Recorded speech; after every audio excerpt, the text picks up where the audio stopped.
Yep, and that's why I ask. um, yeah, so there you go. I guess you're not a streamer until you start a stream and your microphone is off. So try it again. Can you hear me? Hello, welcome.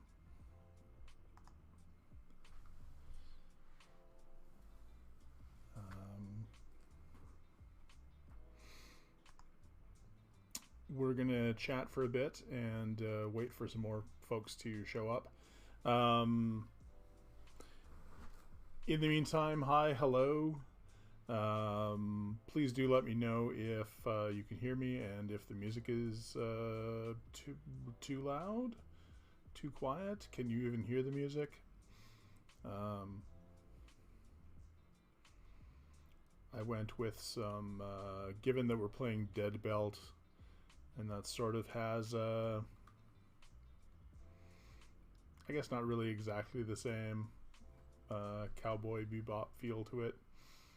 I went with some lo-fi beats just to help set the mood a little bit. But because it's important when you're out in space to stay calm and cool and collected. So hopefully that's what we'll get to. Hey, Battle Rock, how you doing? All right. Let's. So, yeah, welcome. Welcome to chat if this is your first time here. Thanks for coming by and watching me stream. Awesome. Good to hear, man.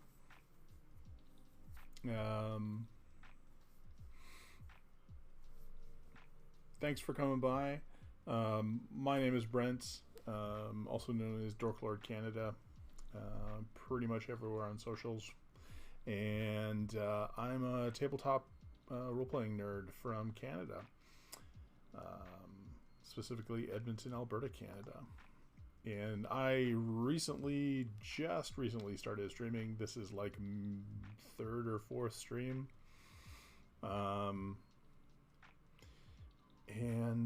Yeah, we're starting off easy with a little bit of solo tabletop role-playing games, which I sort of... they had been around prior to the pandemic, but the pandemic is definitely when I started really getting into them. And so, there's a lot of actual play streams out there for group games, obviously, but not a huge amount out there for solo TTRPGs. And so I wanted to see if I could do some streams and change that. One of the things I'm realizing is that sort of in the same way that streamers who do computer games will show, like, the bulk of their screen will be the computer game, and then they'll be like in a little box in the corner. I need to adopt a similar setup for streaming solo TTRPGs so that I can have a camera which faces down on the table, so you can see what I'm writing or drawing or like laying out cards and stuff like that. I've been doing a pretty good job of narrating what is going on, but it would be much more interesting if I could actually just show you, especially with a game like we're playing today, because one of the parts of Dead Belt is that you use, depending on the ship, the derelict ship that you're going to explore, you lay out your cards in a particular pattern, and then that is, you move from space to space in order to search the ship. And I'll probably, I'm just on my laptop camera, so I will probably, you'll get to see some of my messy setup here, but I will just pick up the laptop and point it at the table so you can sort of see what I mean. And then put it down and describe play to you.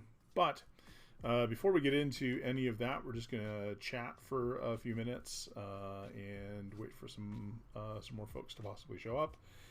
And I also wanted to tell you that the reason I started doing these streams, the reason I wanted to start streaming in the first place, is because I want to do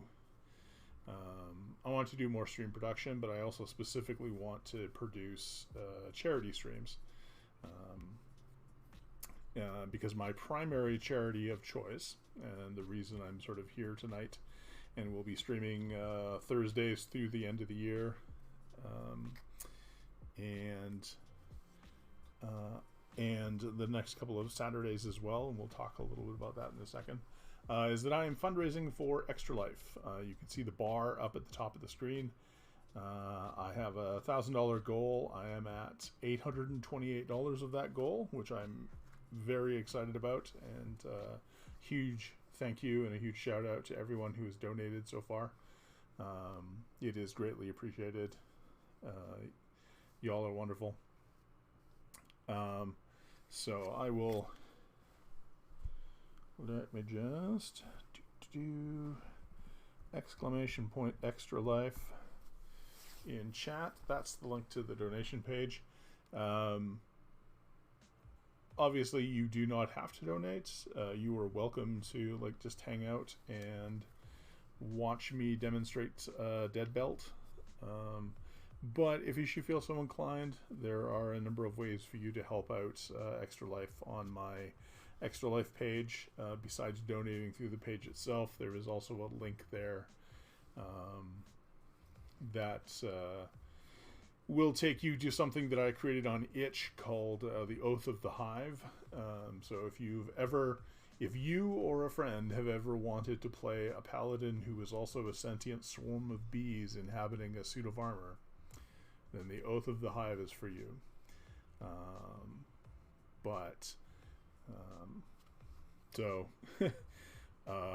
Hey, if you're struggling to figure out what to get your D&D playing friends for Christmas, a little virtual stocking stuffer, you can go there. Is pay what you want, so you can buy copies for all of your friends, and any money that you pay is going to go to Extra Life. So that is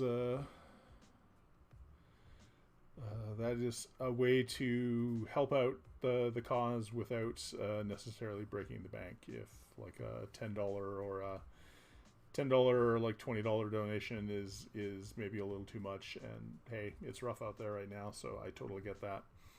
That is a fantastic way to get some cash if you've only got maybe a couple bucks or something like that. It is all greatly appreciated. So, and yes, so last Saturday was the 24-hour game day for Extra Life, and I had planned to do 24 hours of solo TTRPGs, and the stream went absolutely fantastic for the first 6 hours, and then I got a migraine, and that pretty much put paid to the rest of the day. So I am still going to finish out all the games that I had planned to do on that day. However, I'm not going to do them in a 24-hour span or anything anymore. I have 18 hours of gaming left. Tonight is going to make up for 2 hours of that. So, and then that'll leave me 16 hours left. So I'm going to do 8 hours each on the next 2 Saturdays. So starting at 10 a.m. Eastern, which is starting at 10 a.m. Mountain Standard, which is noon Eastern. I'm going to play tabletop role-playing games for 8 hours each Saturday, and those are going to be the solo games. If you go to my website,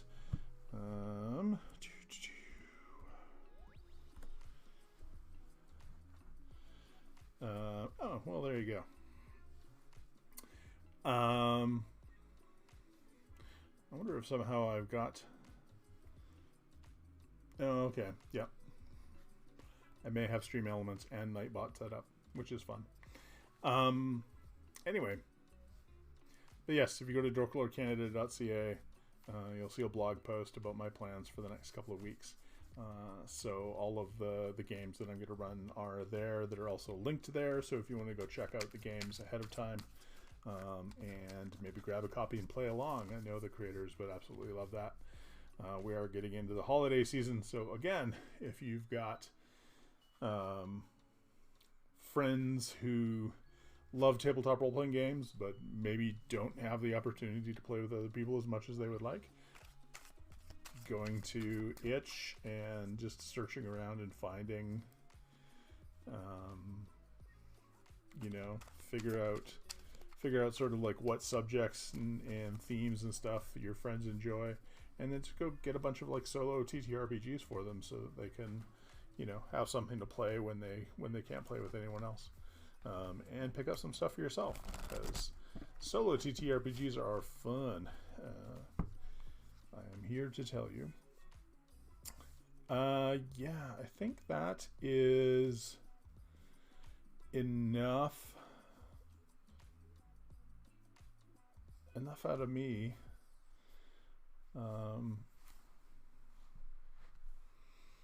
How's everybody doing?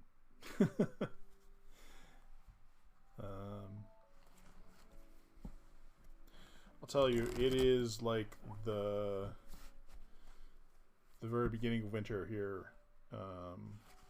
We went from, I think a couple of weeks ago, we had like highs of 14 degrees Celsius, which is probably like, you know, 60 some degrees, high 60s Fahrenheit, if you're a Fahrenheit country.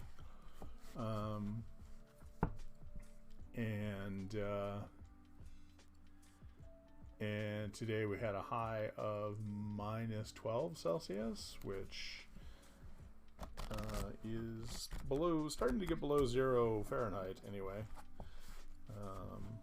And we're supposed to go down to minus 24 overnight, so winter has settled in. It is only 6:20 p.m. and it is pitch black outside. So yeah, the sun went down pretty friggin' early, and it's gonna keep doing that until, you know, December 21st, when it starts reversing that trend. But all right, let's get to the main event, because I know you all didn't come here to listen to me yammer on about Canadian weather and sunsets and things like that. So we are here to play a game called Dead Belt. This is, well, it was originally conceived as a solo TTRPG, and it is now been, it was successfully kickstarted by the Two Drakes. If you go follow, actually I think their names are in my,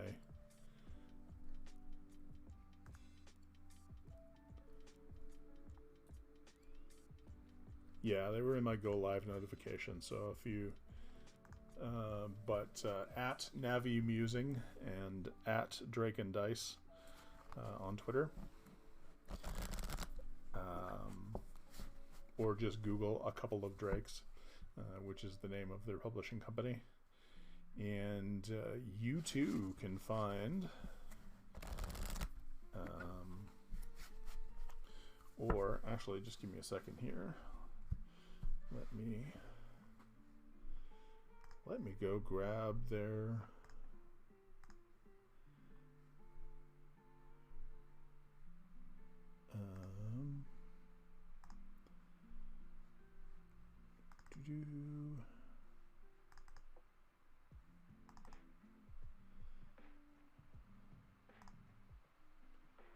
all right, this is the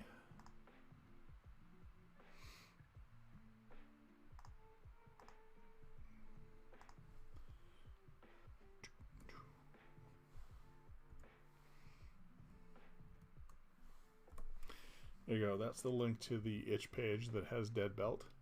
So if you go there, you'll be able to download it. They recently successfully kickstarted it, so the version that they have there now is the 1 or 2 player version, and you can play. So you can play solo, which is what we're going to do tonight. But you can also play 2 player, and you can play 2 player cooperative or 2 player opponent. There are rules in there for both. So I'm trying to decide if I'm going to use the original solo card layout, because they also did, along with the Kickstarter, they also did 2 new, I guess, card guides, as far as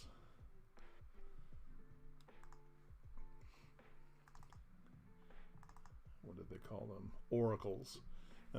So basically guides to what the cards mean in the game. And yeah, it is a fun little game. So the basis of the game, actually, I will just, because you know they wrote these wonderful words, and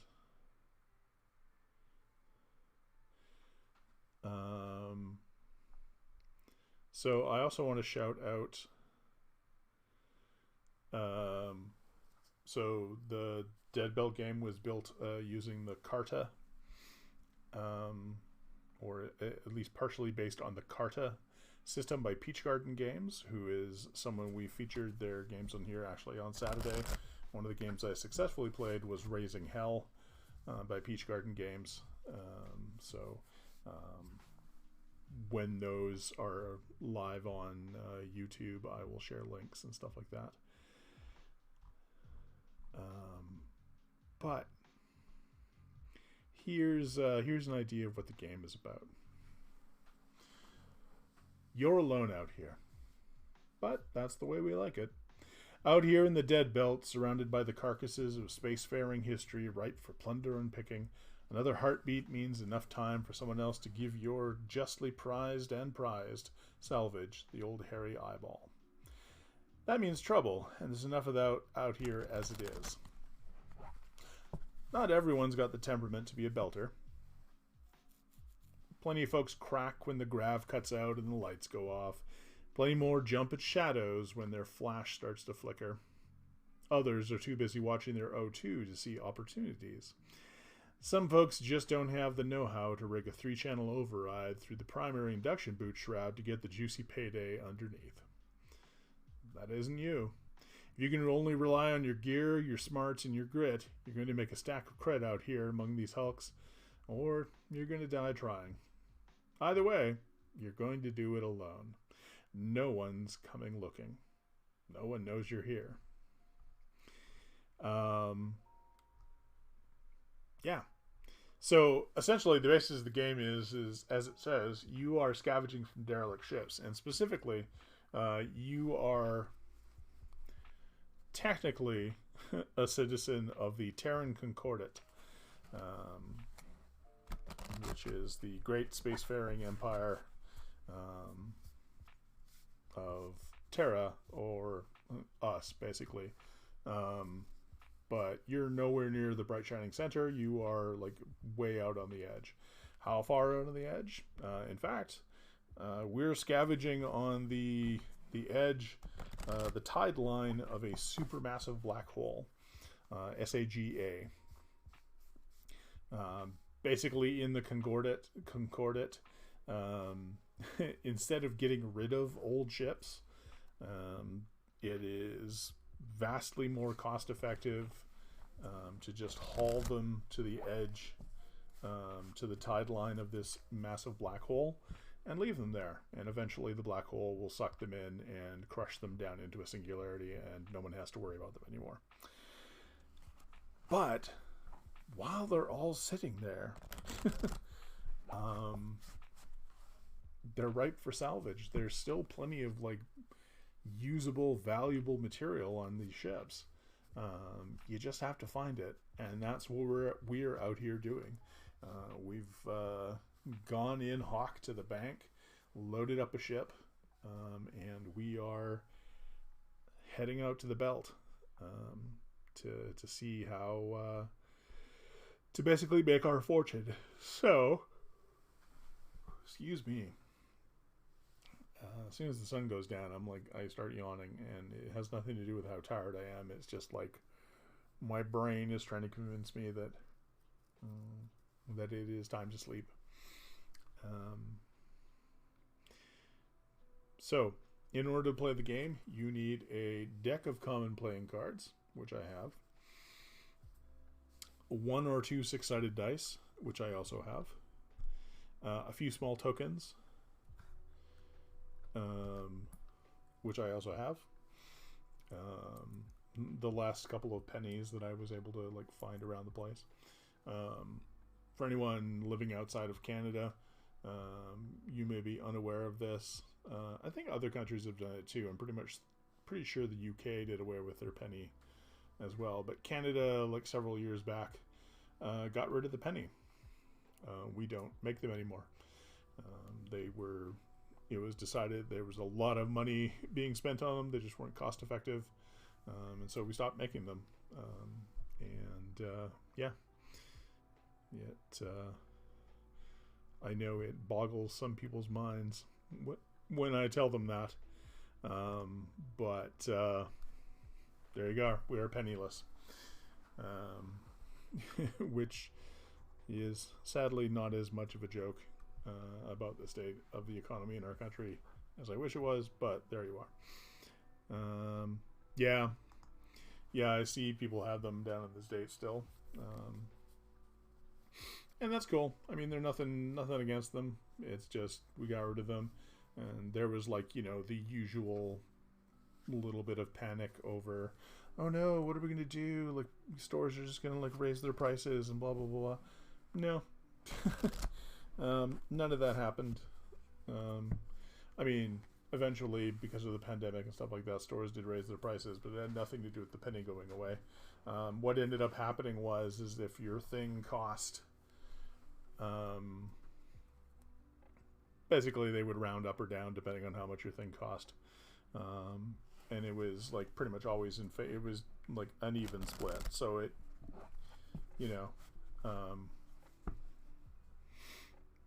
as far as getting your change back, it would just get rounded, so that you didn't have to get a penny. Because we still have the nickel and the dime and the quarter, of course. But technically we still have the 50-cent piece as well, but I don't know that I don't know that that's getting printed on a regular basis. I think that may just be a collector's print thing when they do a new series with special art or something. They'll print a commemorative 50-cent piece. Those used to be around too, and occasionally you can still find them in circulation. They'll just pop up, but they really are sort of a collector's item. Anywho, back to Dead Belt. So, once you've got your cards and you've got your dice and all that junk,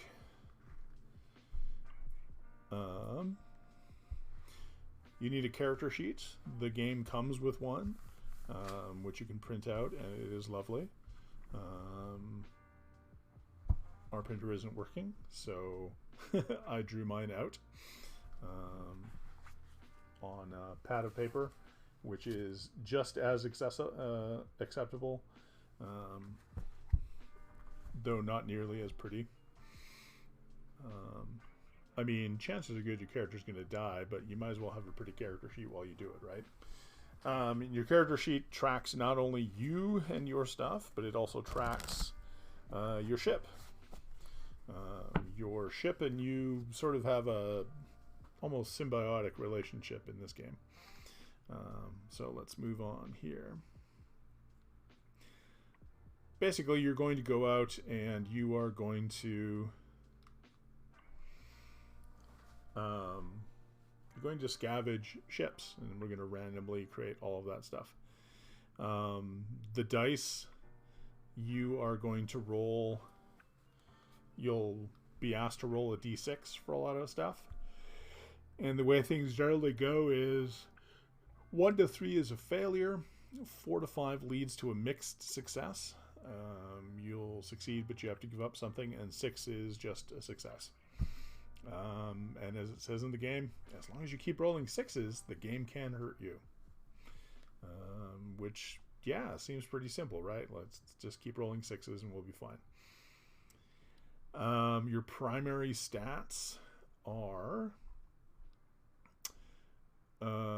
grit, which is an amalgamation of like your calm, experience, luck, and ephemeral edge. You can spend a grit to turn a failed roll into a mixed success. However, as soon as you mark off the last point of grit during a salvage, it immediately causes a threat to appear. So you will have to roll a die and then deal with the threat. And we'll talk about that later on in the game.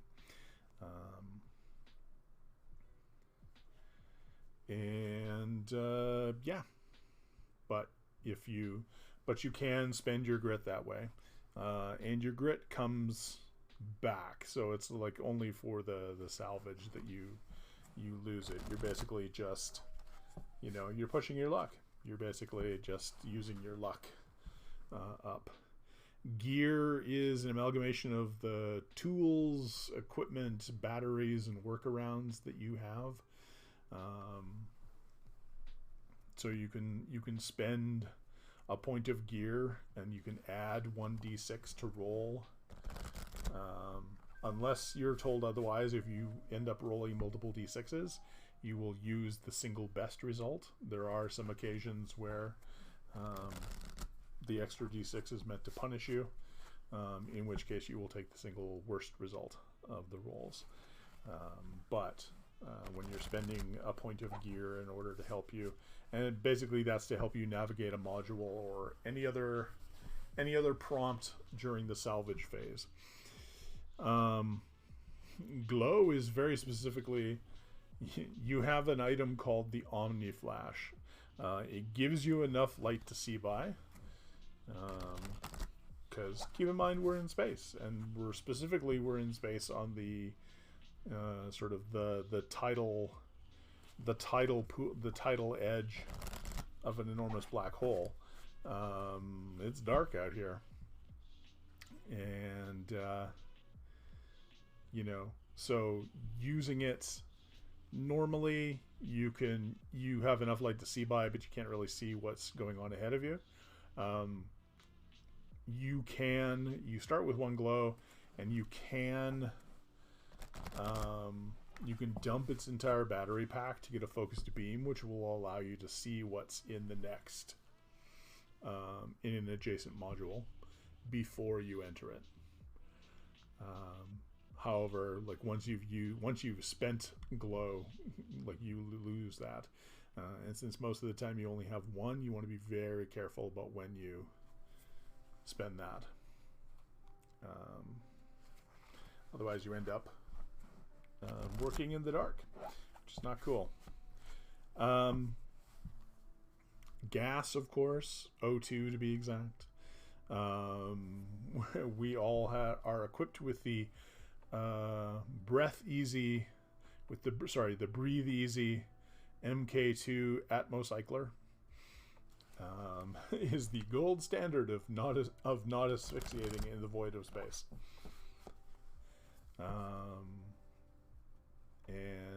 As the book says, it works great until it doesn't. So anytime you enter a new ship module or are otherwise prompted, you roll against your gas. So y'all, we have like essentially we all start with like a gas of 6, and what happens is you'll roll a d6. Now if you roll higher than a 1, you're fine. Your gas keeps on, there's nothing happens. But if you roll a 1, then what happens is next time you have to roll a gas check, which is the next time you go into another chamber, Now your failure range has increased to 1 and 2. So now you need to roll higher than a 3, or a 3 or higher, so higher than a 2, in order to pass the gas check. If you fail that one, fail range increases to 1 to 3. Now you have to roll a 4 to 6 in order to not fail the check, and so on. And if the failure range ever increases to 6, you had better be in your airlock when that happens, because otherwise you've run out of O2 and you die.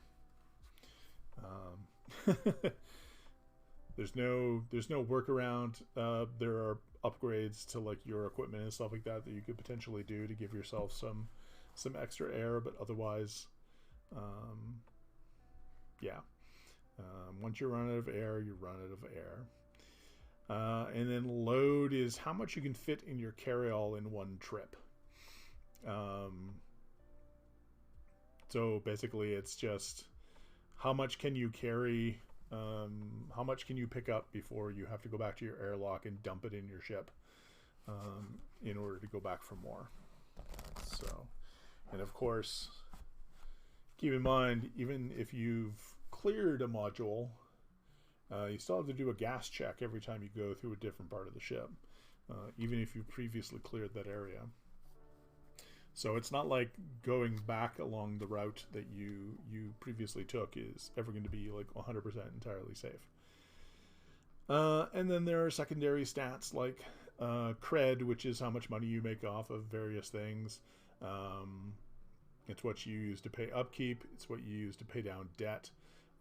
You get cred from the stuff that you turn in. You can also get cred from the bank. They will more than happy to make you a loan as long as you keep paying off that loan. Upkeep is dependent on the side of the ship, but it's generally a number between 3 and 7. As long as you can pay your upkeep, you're fine. If you can't pay your upkeep, it gets impounded by the bank. Your ship gets impounded by the bank, and that's it. You're done. And then upgrades are things that you get for your ship. Debt is, of course, how much money you owe the bank. One debt has the same value as 10 cred, so you don't want to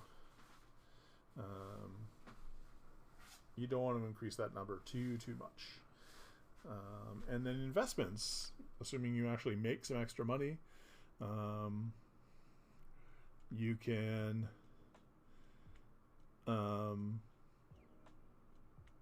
spend 5 cred to buy 1 investment. Each investment lowers your upkeep by 1.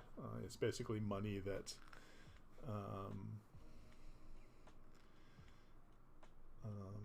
basically money you get like dividends and stuff like that. And you can also cash out your investments for their full credit amount, but you have to do that before your upkeep for the round. If you've already spent them, if you've already used your investments to lower your upkeep, then you can't. Birds is like the pet name for the ships we're going after. The airlock, which is represented by the red joker. Funny thing about my deck of cards, my deck of cards does not have a red joker or a black joker. It just has 2 black jokers. So I just went ahead and wrote red on one of them. But for this game in particular, you need to know that. Because the airlock card, we don't really worry about airlock compatibility in this game. Essentially what you do is you ram the airlock portion of your ship into a portion of the derelict that you are trying to take over. And that's represented by, once the cards have all been laid down for the type of ship we're exploring, I will decide, like, okay, where am I going to basically insert the airlock? And I will lay my red joker airlock card over top of the card for the area of the outside of the ship that I'm going to put the airlock. Whatever is in that space is destroyed. Basically, it's not I'm essentially ramming my ship into another ship in order to make a good seal. And then the black joker represents the payday. That's the big payout that you've come here to get. So once we've figured out sort of what type of ship we're going to explore, I will deal out a number of cards representing that ship. I will then put the joker in that pile, shuffle it, and then lay out the cards as indicated for that type of ship. So I will never know, you will never know if you're playing this game, exactly where the payday is, but it is somewhere on that ship. Oh, yes. So you do all that, then you lay down your red joker card to see where you go in. So it is entirely possible that where you choose to like crash into the ship is the spot that holds your payday, in which case you've destroyed the payday. You're still going to get stuff off the ship, but it's not going to be as nice as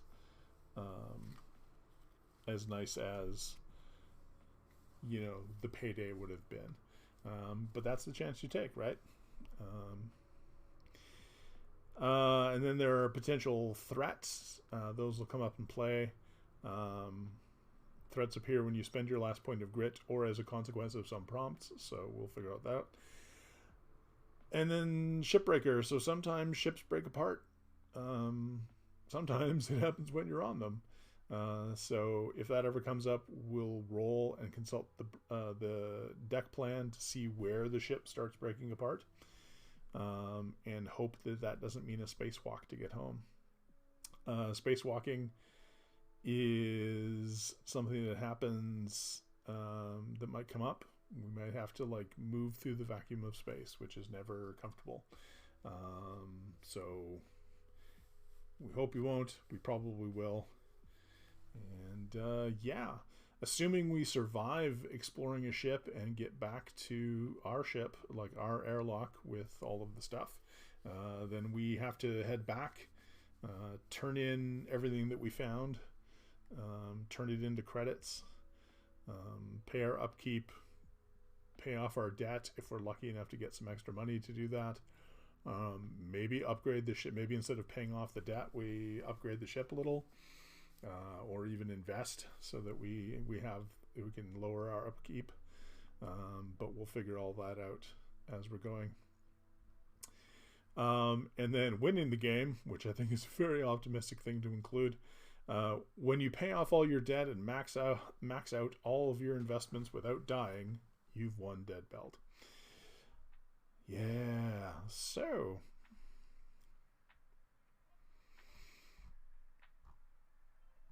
but first, let's create our belter. Let me just quickly. Oh, hey, Jason. We're playing Dead Belt. Let me drop the link to it in chat again. This is by a couple of Drakes.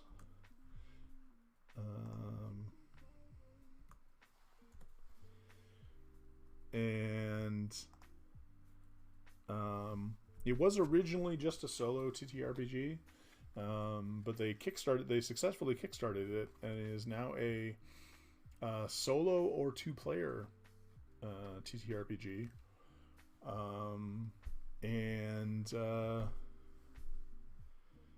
Yeah. And the two-player is either cooperative or adversarial. So you can play belters who are racing to explore a ship and get the payday before, or you can be belters who are actually helping each other to explore a ship.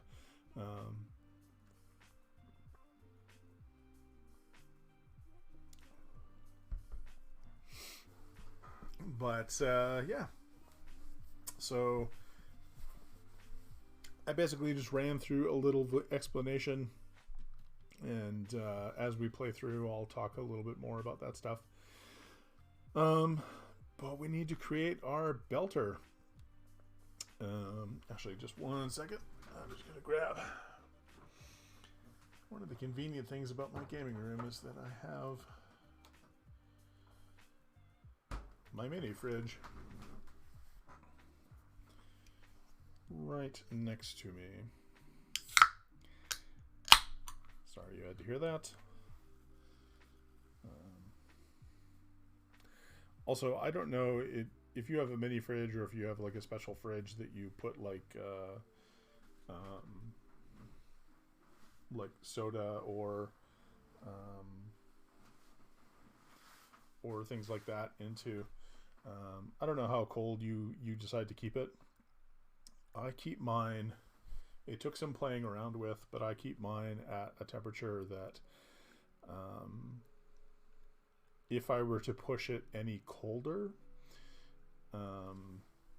my drinks would have ice crystals floating at the top if when I open them, which I don't necessarily mind. But yeah, I mean, these are as close to being like ice cold as they can possibly be, which is delightful. And also a tip, if you are looking to reduce your sugar intake, and so you're looking at using like sugar-free drinks.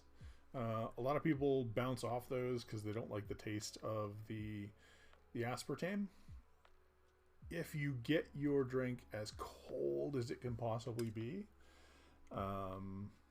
I won't say you won't taste it at all, but I do know that when I drink, like, say, for instance, a Coke Zero or a Diet Dr. Pepper out of my fridge, out of my mini fridge, I'm hard pressed to like tell the difference between it and like just a full sugar version of it. I mean, I recently stopped drinking stuff like that for other reasons as well. I needed to I was drinking coffee in the mornings, but then also continuing to drink a lot of Coke Zeros and a lot of like diet sodas in the afternoons, which contain a not insignificant amount of caffeine. Certainly not as much as a regular cup of coffee, but when you're already drinking like a couple of cups of coffee in the morning, and then you drink like, I don't know, depending on how much gaming I had to do that day, 3 or 4 more cans of soda with caffeine in it as well.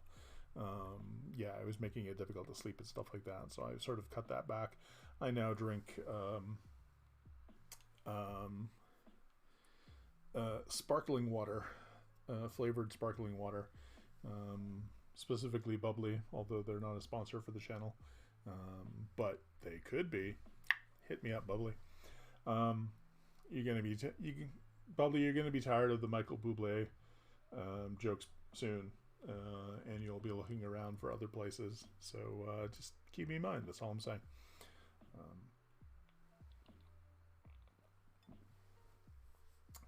But let us build our belter.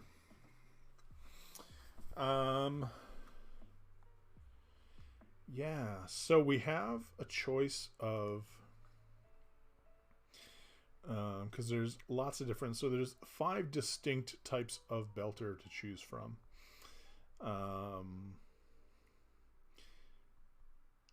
There is the vet, the cowboy, the void rat, the scoundrel, and the slicer. And they also each have their own sort of starting stat arrays. They also have their own special abilities. So,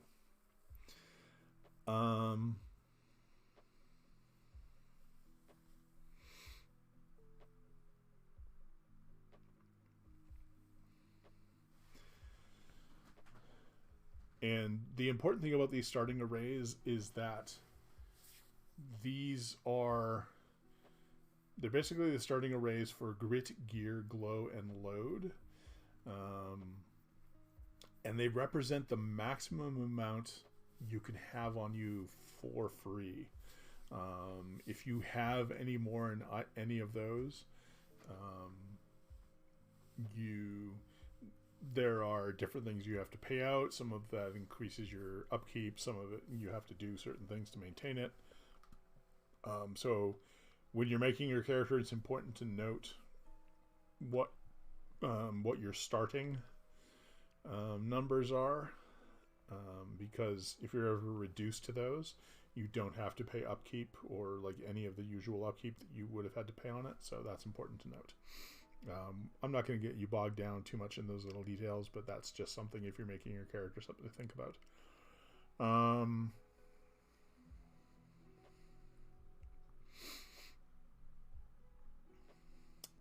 Let's see. So the vet, as it sounds, you were not a veterinarian. Yeah, I know. I was disappointed too.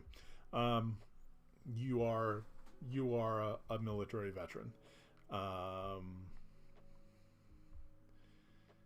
You were a veteran of. They mentioned the Consolidation War, but for whatever reason, you were in the military, and civilian life just didn't cut it for you, and so you are out here in the belt, because it's just easier to be alone. The cowboy, basically you're out here, you're doing it for the glory, the prestige, that rush of adrenaline that you get from exploring and these hulks and beating danger and living one more day and living by your wits. The Void Rat. The Void Rat is specifically, if you're familiar with Cowboy Bebop, the Void Rat is basically Ed. No one really knows how old you are. You're probably not the age that it says on your very obviously faked identity card, but you seem to know what you're doing, and so people. Then there's the Scoundrel. You have a reputation, Scoundrel, and depending on who's telling the tale, it may be an unlovely one. Yeah. So, and then last but not least, there's the Slicer. You're really good with machines. Machines love you.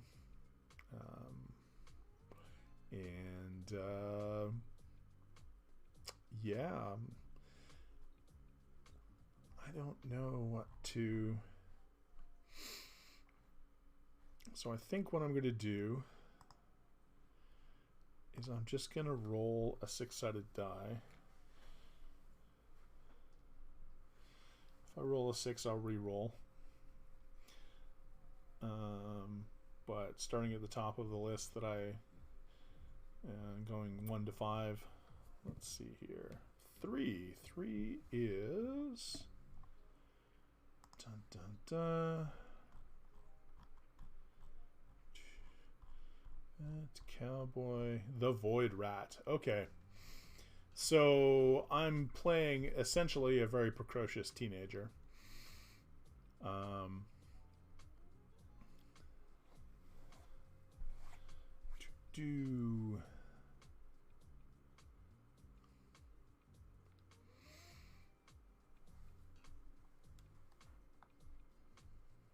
Okay. So my starting stat array, I have a grit of 3. It's not bad. Gear of 3. Glow of 2, and that's important. We talked about at the beginning that everyone pretty much has a starting glow of 1. Void Rats start with an extra glow, which can be important. And a load of 2. So yeah, I'm smaller. I'm not able to carry as much as somebody else. One of the features of Event Rat of the Void Rat is that I'm a Vent Rat. Bigger belters miss all the best shortcuts and getaways. When you scurry through the vents and access corridors on these old birds, roll a d6. You appear in the corresponding threat start area. So basically I can find like a shortcut and get to another area of the ship. and explore from there. And also, as I mentioned, I carry a spare light. They mostly come at night. Mostly. You start play with 2 glow. Your maximum glow is permanently increased by 1. So this is important because all else being equal, unless something happens that tells you to permanently reduce one of your stats by 1, you always reset to at least these minimums at the end of every thing. So having, like, you know, two free glow is not nothing. Debt move. Back to basics. When you have 9 debt, you must sell back all of your ship upgrades at half their value and use the proceeds to reduce your debt. Well, I mean, what's the chance that's going to happen?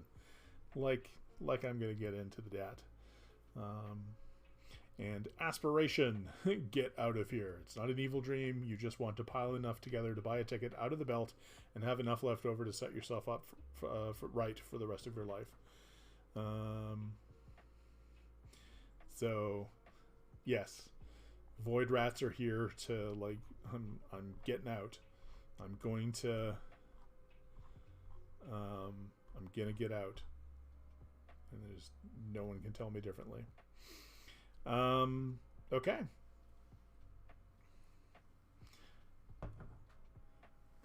Now we have to create my ship. So there are 3 different ships for me to choose from.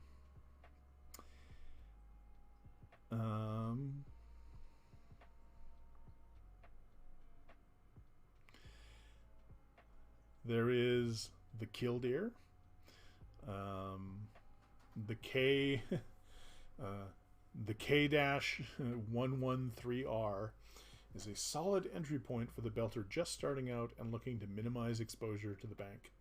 It packs the baseline spares bank, but lacks space to expand it any further.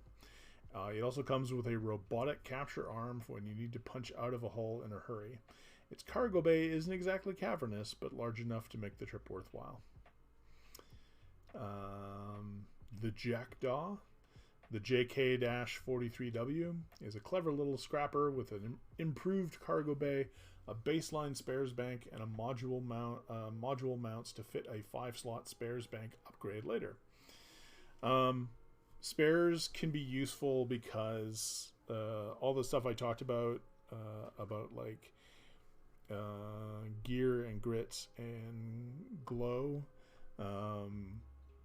you can keep all of your stuff on you, or you can opt to store some of it in your ship, right? So you don't end up spending it basically on a ship.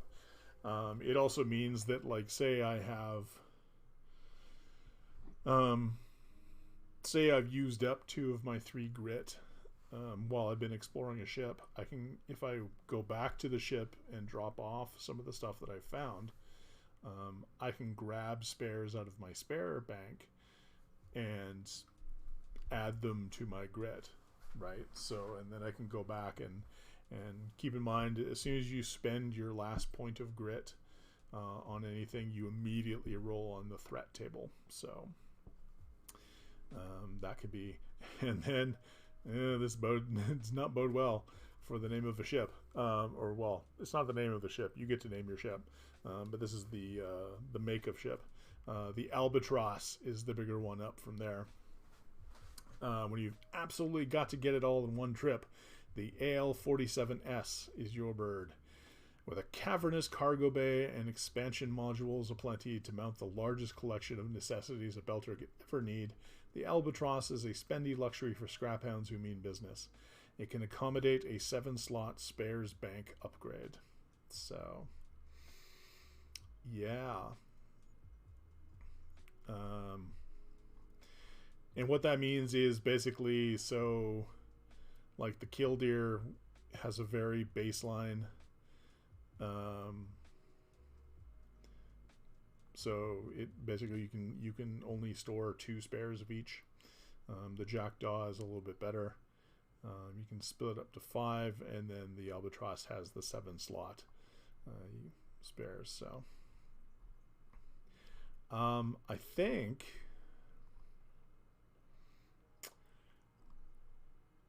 you know what, I think I'm just gonna go with the Killdeer to start with. You do have the option if you want to like trade in your ship. So your ship is worth 10 credits trade in value.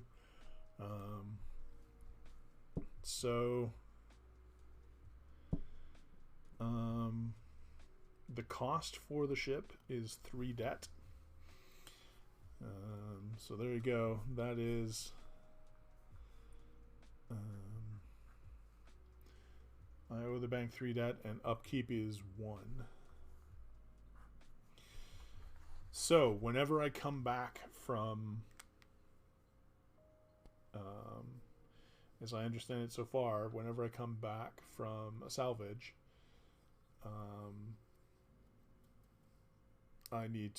I will need to pay at least 1 credit currently. If I don't have that credit to pay upkeep,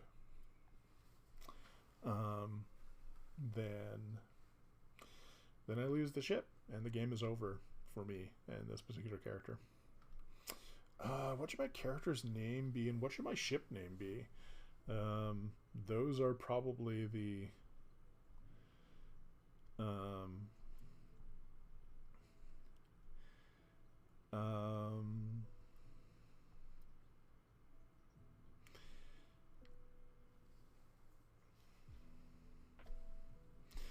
yeah. Let me just do the Okanada. Yeah, I like that. Hey, new people coming in. I see there are more of you. Let me quickly give like the little welcome in spiel. Thank you for stopping by. My name is Brent, also known as Dorklord Canada. I am playing solo TTRPGs in support of Extra Life, and I will now type exclamation point Extra Life in chat. That is a link to my donation page. If you would like to help me raise some funds to help children's hospitals, help sick kids, that would be awesomely appreciated. Tonight I am playing Dead Belt by a couple of Drakes, and the link to that is... I can just keep copy and pasting it. If you want to check that game out, it just successfully kickstarted, so the version that they have on their itch page right now is the successful Kickstarter version. So in addition to being solo play, it is also a 2-player game, and you can play adversarially or cooperatively, and it is a lot of fun, and it is a very beautiful looking game as well. And once they fulfilled their Kickstarter, because there's print versions for the Kickstarter, once they've fulfilled that, you will be able to they anticipate having some extras, so if you want a hard copy of the game, you can wait probably early next year. You'll see some of those go on sale. But yeah, in addition to all that, if you are new here, please do throw me a follow. It really helps out. You can see on the bar at the bottom there, I'm trying to reach 50 followers. That's one of the requirements for becoming affiliate, and affiliate status on Twitch allows me to unlock some tools that will help me with charity streaming and stuff like that, which is sort of what I'm going for. It's the main reason I started streaming. So you know, even if you're not planning to drop by on a regular basis, please, you know, throw me a follow. Yeah, it takes just a second, and it really helps me out. Yeah, let's get back to the game. I like the name, yes, the Okanada.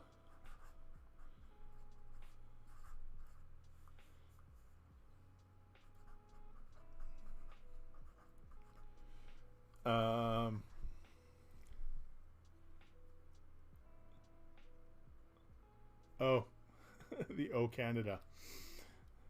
Got it. Yes. the O Canada.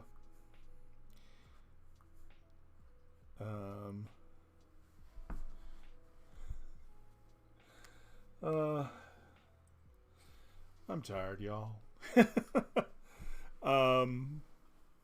Yes. All right. Well, we are switch. For some reason, my mind immediately went to The Expanse, and so I was just like, "Oh, it's like an Italian or a Spanish name," and yes, didn't even see "O Canada" buried in there. So, yes, I am sailing my tiny little salvage ship, the "O Canada," in tribute to forgotten country on the Terran Prime world.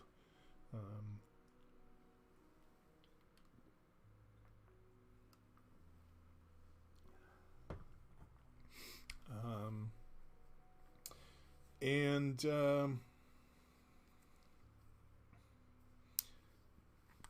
going to say my belter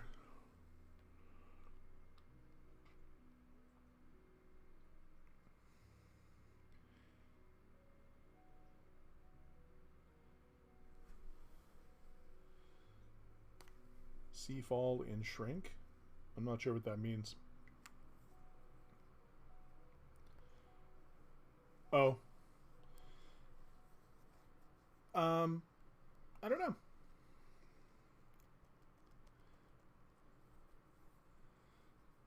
It's not my game, so I honestly don't know.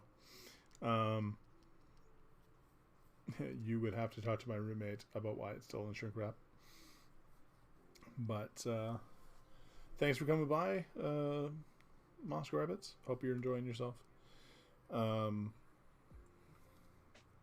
Yeah, some of the board games are mine. Most of them are my roommates. I'm more of a tabletop nerd, so you can sort of see that. Oh, other side. Over here are a couple of my tabletop gaming shelves, and out of sight over on this side are a couple more, well, 3 more, plus the stuff that's still on boxes and on the floor. So yeah. Where were we? Oh, name for my character. I am going to... Oh, what the heck? Yeah, I may have to do that. It's not much of a tour right now because this room was essentially where we dumped everything during the pandemic. And then we also had to move all the shelves away from the wall because most of them were sitting like by the large window in here, which I'm currently facing. And the landlord replaced the window, so we had to move everything away. And so now it's essentially like all the shelves are sort of huddled around me threateningly. So I think part of my winter holidays is going to be reorganizing this room and making it a little bit more user friendly. One of the benefits to how it is right now is that it's actually really good for recording in because everything is in the middle of the floor. Otherwise, like, it has wooden floors, and it is otherwise a fairly like largish empty room, and so sound would normally like bounce around quite a lot.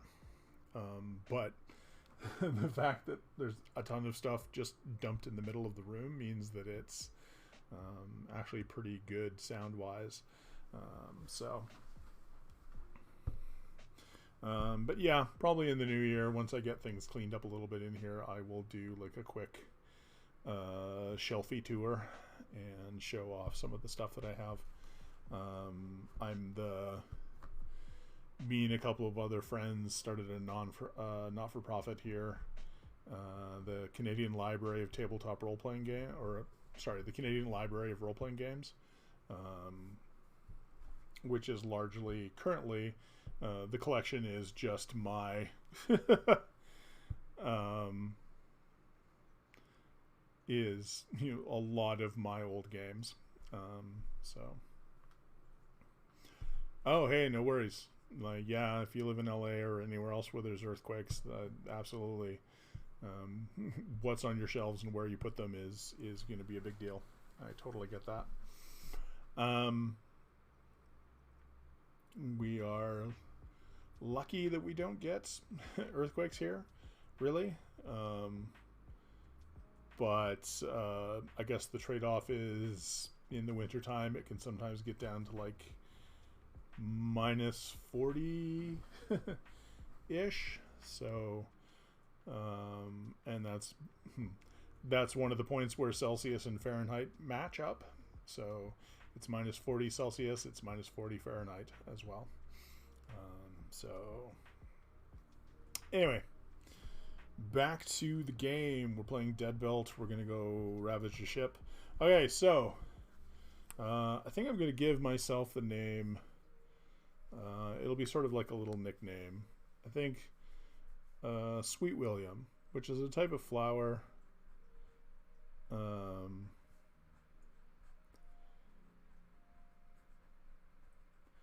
Maybe Sweet William. Maybe William just has one of those baby faces, and so people call him Sweet William. And all William knows is that it's a type of flower. Not exactly certain what a flower is, but people have told him it's quite pretty. So, and we are on our ship, the O Canada. All right. So once we have our, and I'm sorry, chat, you are going to, actually you're not. So I'm just going to resize the, there we go. So the other important things about banking, because we talked about how you win, is that each of your debt, each point of debt is equal to 10 credits. So you can pay down your debt if you get to the end of like a thing. You have to pay it down all at once. Like you have to pay down a point of debt all at once. So you can't like put like 3 credits towards your, and then come back and do 7 the next time. You've got to dump 10 credits in, and then that gets rid of 1 point of debt. If you can pay down your debt, then you're free and clear. However, you know, you're probably going to be, you know, maybe taking on more debt in order to get a bigger ship. Who knows? If you ever get to 10 debt, you have a single salvage operation to pay down your debt before the bank seizes your assets, and you're bundled off to a, what they refer to as a wealth reclamation facility. And regardless of what you think happens at such a facility, at that point the game is over for you.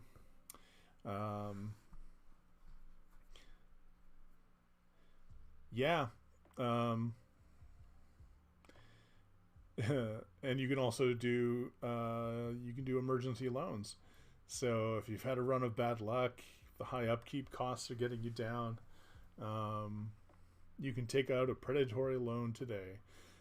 As long as you have less than 9 debt, the bank is more than happy to extend you 5 credits in exchange for 1 debt,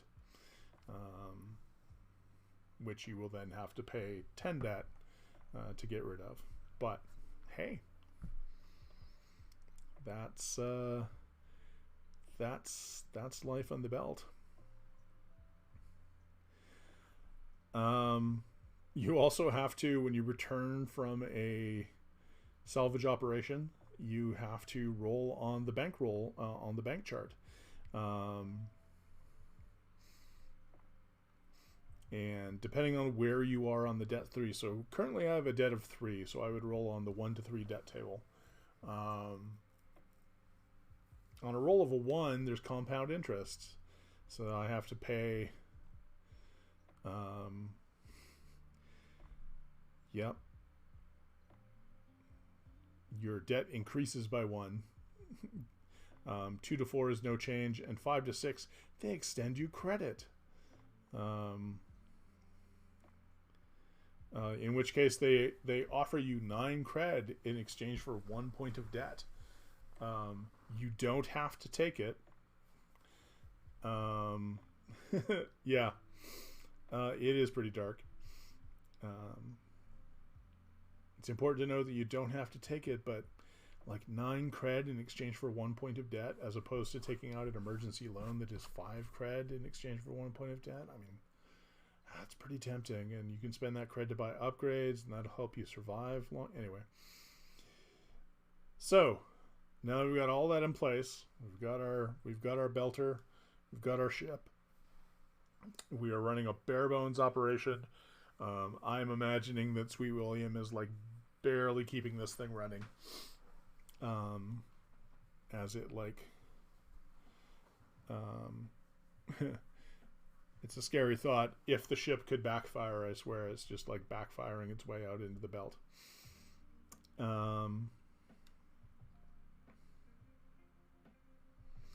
But first we have to determine, so we're heading out there, we have a location of a ship.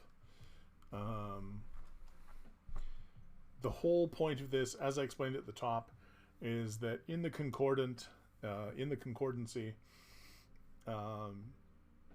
basically it is cheaper for them to take ships that no longer work anymore or are potentially obsolete, or heck, not even obsolete. They're just, they're not the newest top of the line ship. It is cheaper and more cost effective for them to tow them out to the belt, which is an area on the tide, basically the tidal boundary of an enormous black hole, and leave them there and allow the black hole to eventually just suck them in, and get rid of them that way, than it is for them to carry out any sort of like recycling or salvaging operation of their own. And that's okay, because that means there's just like tons of ships out there that we can explore, but they've been sitting out here for who knows how long, deteriorating, moldering, and so they're potentially dangerous.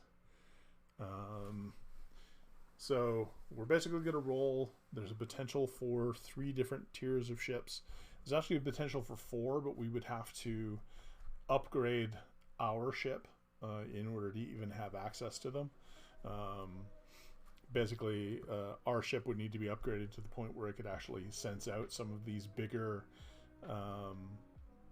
Essentially, it's we've gotten good enough at what we're doing that we now get a salvage bond from the government to go out and get this stuff, and so they point us to some bigger, better ships too. So roll the d6. 4, which is just a tier 1 ship. Initially 1 to 4 is going to give you a tier 1, 5 is a tier 2, and 6 is a tier 3. So to start with, you're probably going to be mostly exploring tier 1 ships, and that's fine, because Sweet William is running bare bones, and then we need to see what class of ship. So essentially the 3 different classes of ship, the 3 basic classes of ship are civilian, merchant, and military. So let's see here. This is going to be a civilian ship.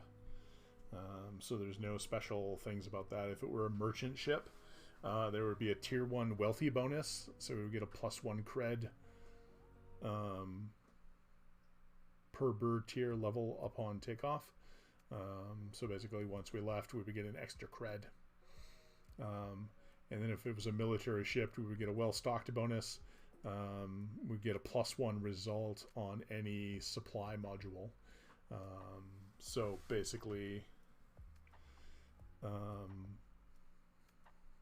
Oh, that's on any supply module. So, yeah, we would be adding 1 to any supply module checks that we did. Okay, so this is a tier 1 civilian ship.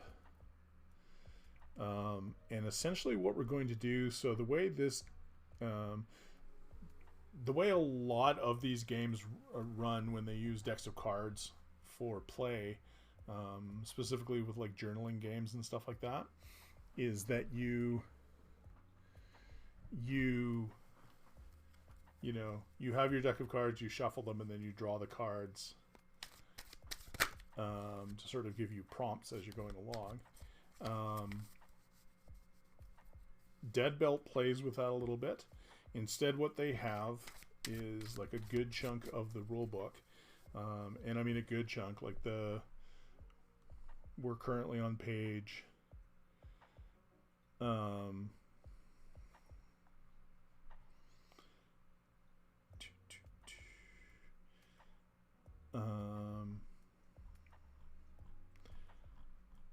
Currently on page like 25.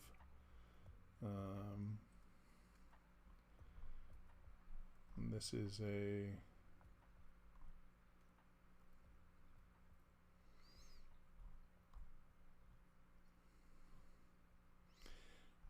all right.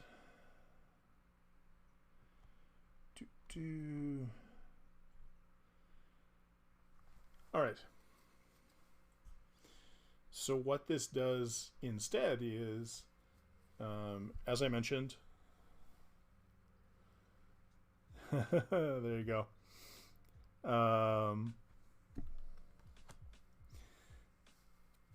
There are 2 jokers in the deck.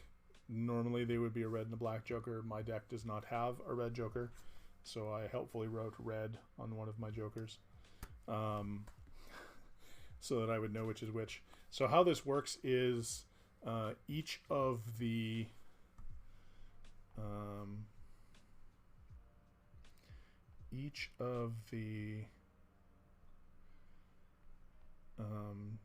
ship types has a deck layout, how you're going to lay out your cards.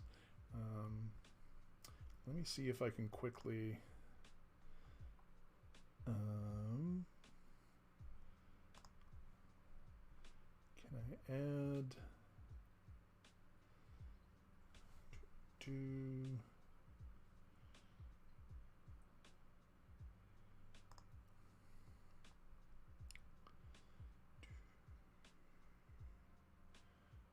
see if I can add main screen share just momentarily. So let's see what happens there. Absolutely nothing. Okay, hold on.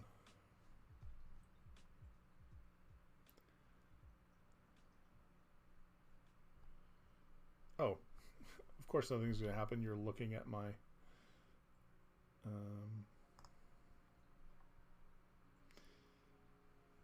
so what if I go back? Do you see my... No, probably not. Okay. Never mind. I will sort that out.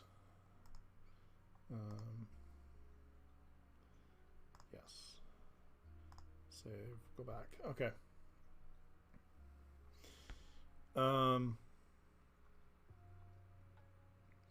Yeah, in any case, I will lay out the cards and then I will show you what it looks like. So just give me a second to do that. And the idea is, actually, sorry, before I lay them out, I count them out. So there are going to be 1, 2, 3, 4, 5. So 11 cards.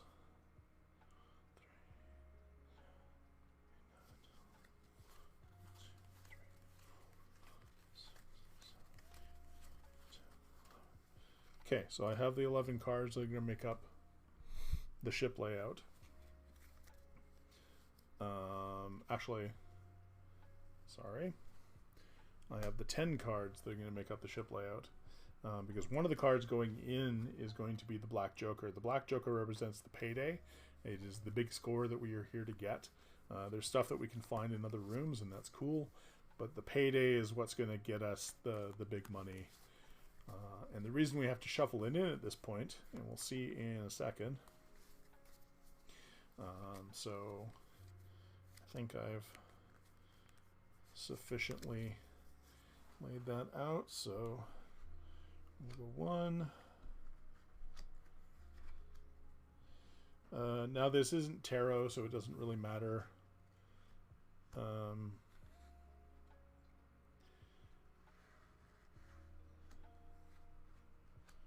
If they're up or down. And then, okay, sorry, I'm going to move this everything down a little bit because I need the space.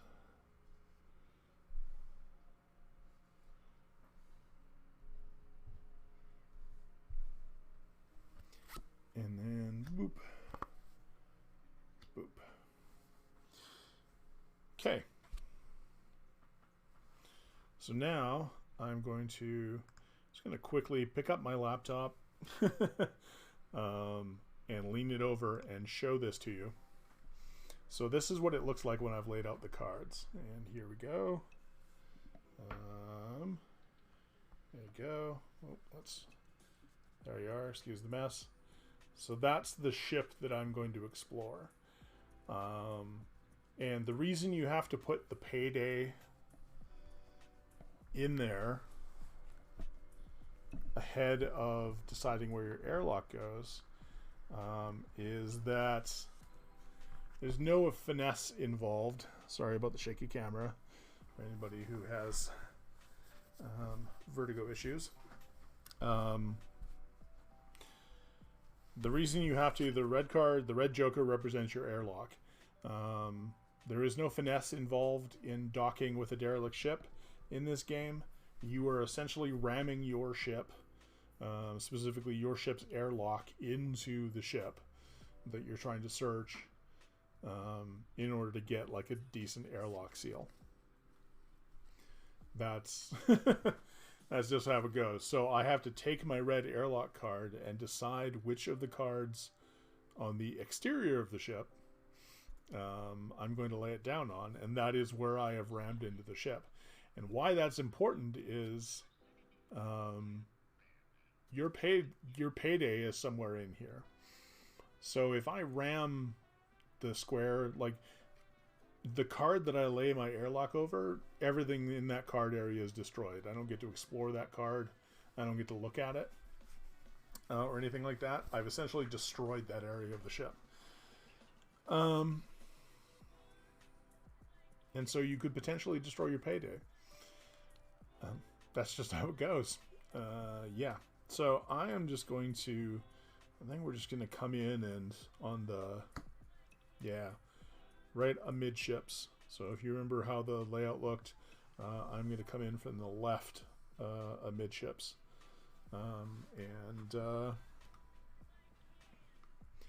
Yeah.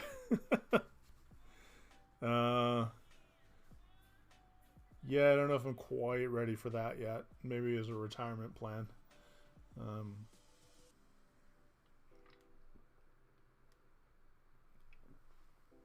Okay. So I've done it. I may have destroyed my payday, but I have rammed the O Canada into this derelict civilian ship. And now we go exploring. So how play progresses is, and the way they deal with oxygen in this game is that one of your stats, as I said, is gas. Oddly enough, you want to keep your gas stat at 0 for as long as you can. And I talked about this earlier, but some new people joined, so I will say it again. Every time I go to explore a new card, which is a new module of the ship, I roll against gas. I roll for my O2. Initially, as long as I roll a 2 or higher, everything is fine. There's no problems whatsoever. As soon as I roll a 1 on a gas check, there's still no problems, But now, yeah, I failed that roll a lot. I figure what happens in a spacesuit, you know, is between you and the spacesuit.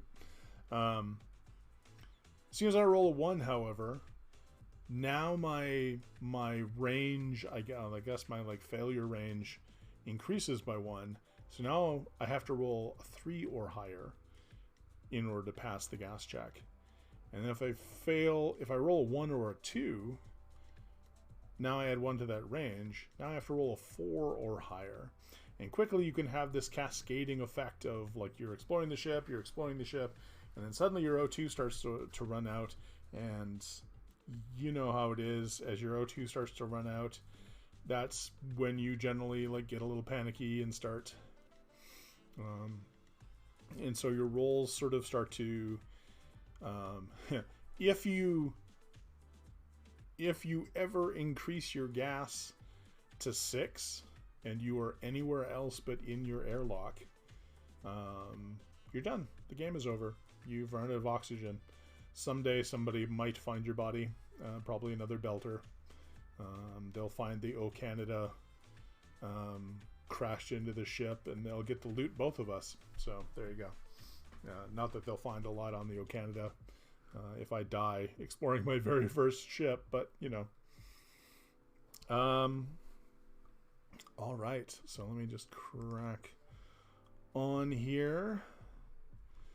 Yep, so we've got the ship layout. Now we're going to go exploring. And I think I'm going to use one of these. So there is one that comes in the main book itself. I'm going to use, they came up with a couple of additional oracles, basically for what the cards mean. And so I'm just going to...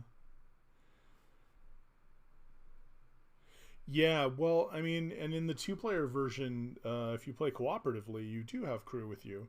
But of course, you still individually have the issue of like whether or not you have air. But it does add the element of, you know, if you can get to your crewmate and they have extra air to give you, you can do that. But you know, the only way they can really give you extra air is to give you some of theirs. And that means that their gas goes up, and now they're making checks at, yeah, so those little trade-offs. The whole idea of the game is that you are alone out here, and you are going to have to manage your risk-reward. But I'm going to use Oracle A, which is one of the new ones that came along with the Kickstarter, for funsies. And as with most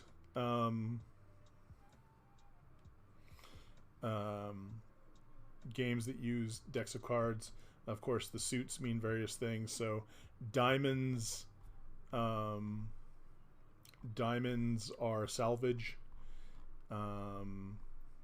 clubs represent barriers that you can find, hearts represent supplies. So that's part of where you find things that help you either refill or increase your things like your grit, your gear, your gas, and then spades is just bad news. And most, actually, looking at it, all of those have like a special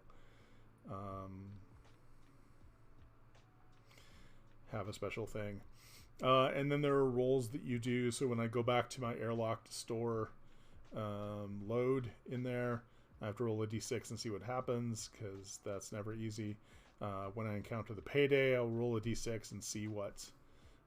if I have to go for a spacewalk, I roll a d6 and see what happens. But it involves like... you know, some stuff. And when I have to push... Push is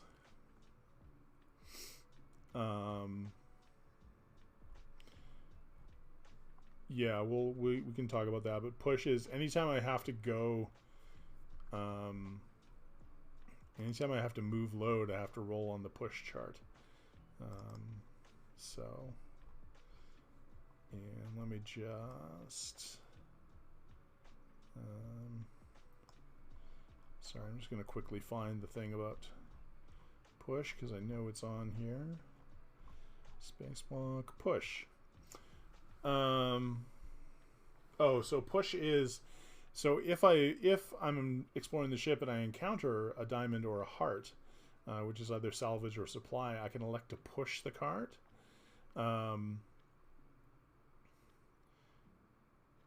So I'm trying to eke out like either an extra little profit or an extra little bit of supply. So that at that point I would draw a card from the remaining cards in my deck. If it's a heart or a diamond, then I get extra load, and if it was a diamond initially, or if it was a heart initially and I draw a red card, I get the maximum amount of supply, no dice roll required. However, if I draw black cards while I'm doing that, I keep that card on hand. So the first time I push, if I draw a black card, okay, that didn't work out for me, but all right, thanks, Jason. If I pull a second black card while pushing, however, my luck has run out. I can no longer push cards, and I have to roll on the push chart to see what sort of bad things happen, because basically my luck has run out. All right, so let's get exploring. Yeah, let's at least explore the ship before end of stream. So gonna go back to Oracle A. There we go. All right, so I move into the ship. Very first thing I do is I roll a d6 for my gas check, and I'm fine. At this point, if I roll anything but a 1, I'm good. So I flip the card over, and the very first card is the Queen of Spades. Okay, so something awful happens right out of the gate, which, I mean, I'm right by the airlock, so...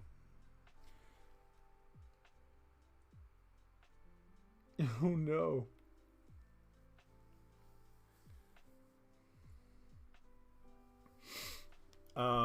Thrusters fire. A telltale hum goes through a bird when she's about to try and shake you off. Feel it through your boots, Belter. Grab something solid. We might be going for a ride now. Roll a d6. Okay. 4.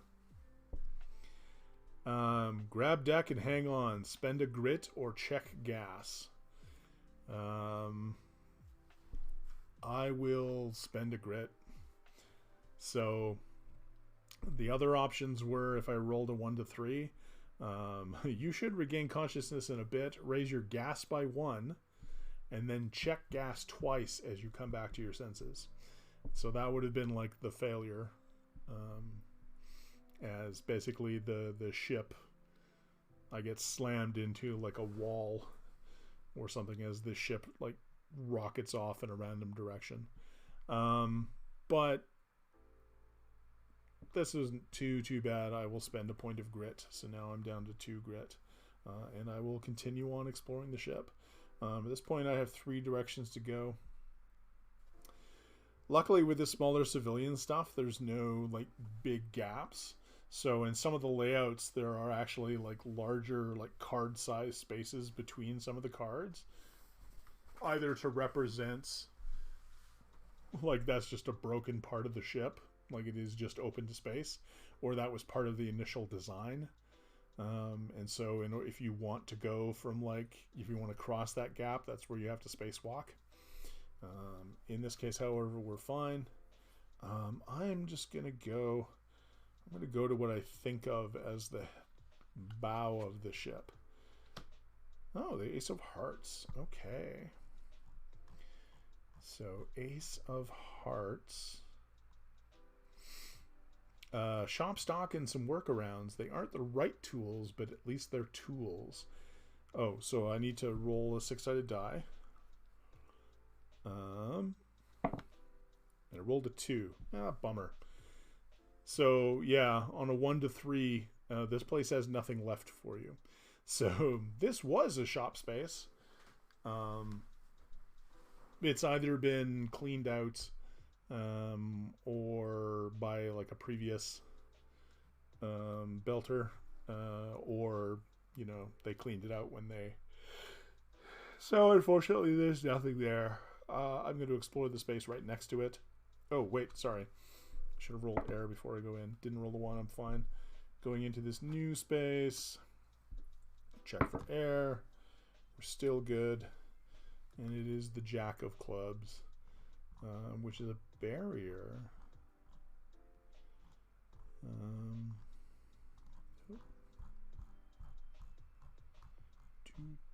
There we go. Acidic fumes. Smell that? No, of course not. Give it a second, though. Or better, don't. That smoke is sizzling on your suit, and if it eats through, it'll be the last thing you ever smell.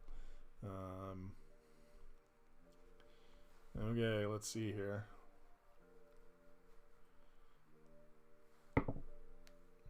Oof. Okay. So what happens if you encounter a barrier? You roll a d6. If you roll a 6, you're able to navigate through the barrier, and you can also keep using that card as like future movement. If you roll a 4 to a 5, you can still move through that card space, but you turn it at a 45-degree angle to indicate that once you've moved through it once, you can't move through it anymore. It was safe to get through once. It's not safe to get through ever again. And then on a 1 to 3, and I just rolled a 2, I can't even pass through that card. Now, luckily, I returned to the module that I came from, which was the empty shop space, and I can still get to the bow of the ship because that's actually the next card. Hopefully that isn't a barrier as well. Ooh, 8 of diamonds. Okay. Oh, roll for gas. Still good. Okay. So far, not having any problems with... Oh, yeah. So diamonds is salvage. It's what I came for. So...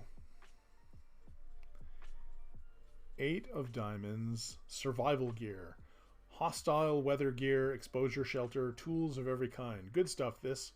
Bulky, but probably worth it.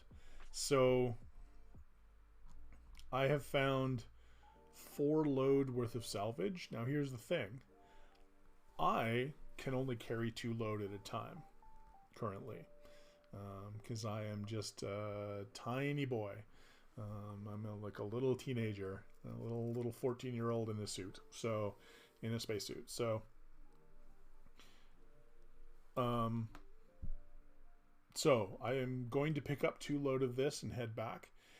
Here's the thing as well. There are currently, including my airlock, I have to pass through 3 cards.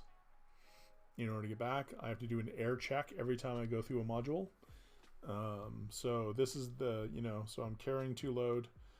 So I go into the next room. I will do an air check. I'm fine. Go into the room just before the airlock. Rolled a 2, but I'm fine. And I enter the airlock, and you still have to do an air check as you're entering the airlock, because it is possible for you to... And that's where I roll a 1. So now my gas goes to 1. Actually, that's the best possible place for me to have rolled 1, because now that I'm back on my ship, I can replenish. So it's sort of like that one never happened. But if you did that as you were running out of air, so let's say you get back to your airlock, and you fail your gas check, and that kicks you to gas level 6. That literally means that you got back to your ship and your airlock failed, or you didn't get your airlock open in time to save you. It's pretty awful. So,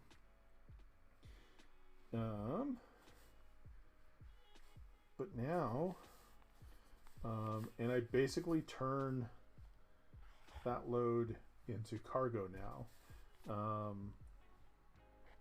and it is 1-to-1. So 2 load become 2 cargo, and on we go.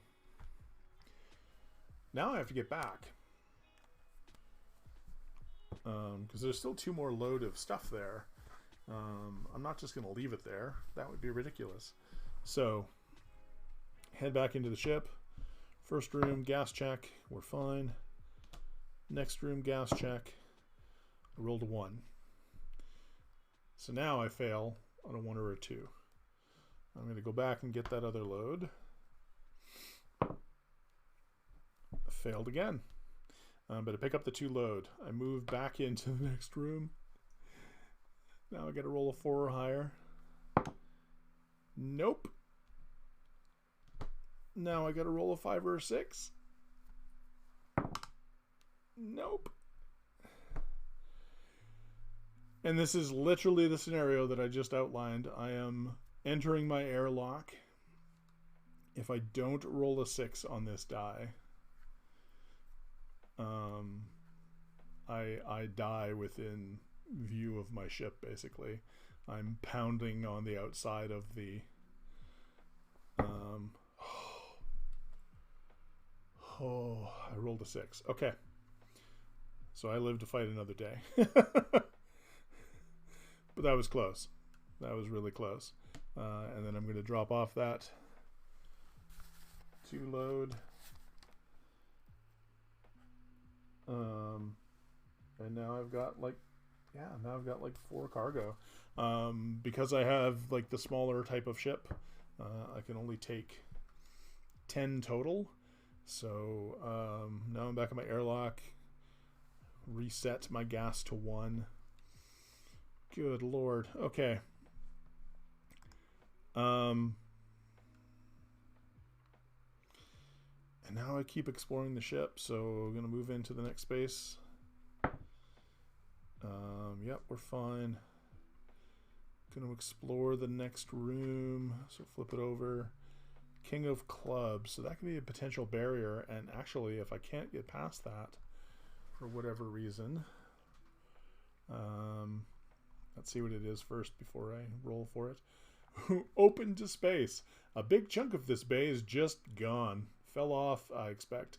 Drifted away, and now you get to drift across. Don't you drift away now. Spacewalk, then remove the card from the deck plan. Okay. So we're going on a spacewalk. Basically, I opened the door, and where there was supposed to be a room, there was not. So I don't... good news is the barrier isn't there. So I roll a d6. And I roll a 4. So draw 1 card from the unused portion of your deck. Now, here's how this works. I'm going to remove that card.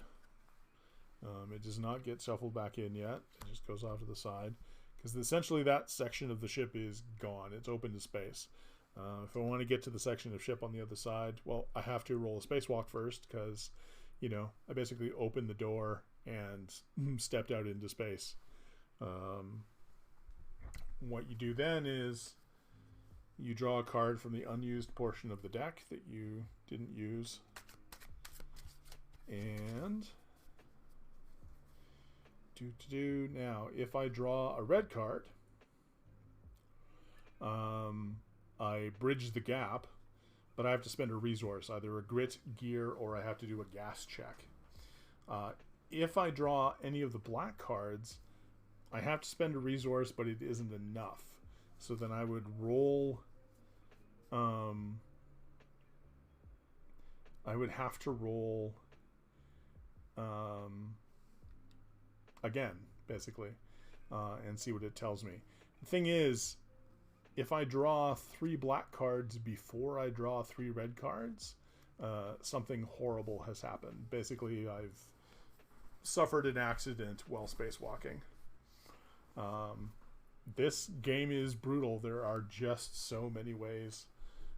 It is dangerous out here. You are risking your life in order to get, you know.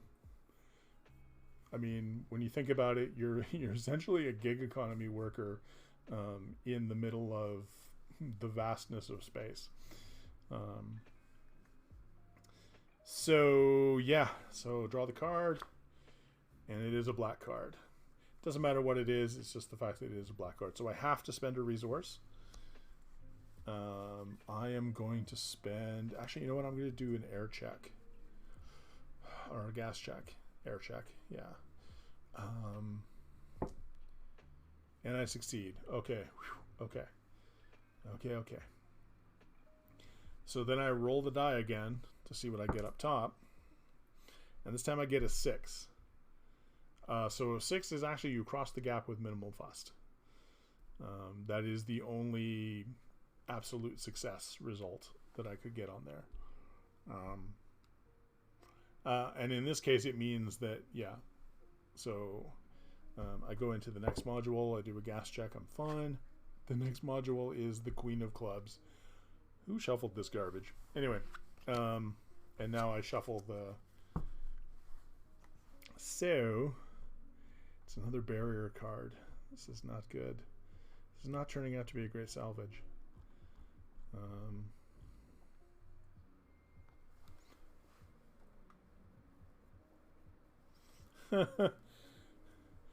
Okay. Queen of Clubs is hazardous cargo. That's a lot of warning signs. High explosive, caustic, corrosive, biohazard. I don't even know what that one is, but it's got a lot of skulls on it. Mind you don't jostle anything, Belter. Yeah, so basically... basically I've opened up a new module, and there is dangerous stuff inside. So... we roll a d6. And I rolled a 6.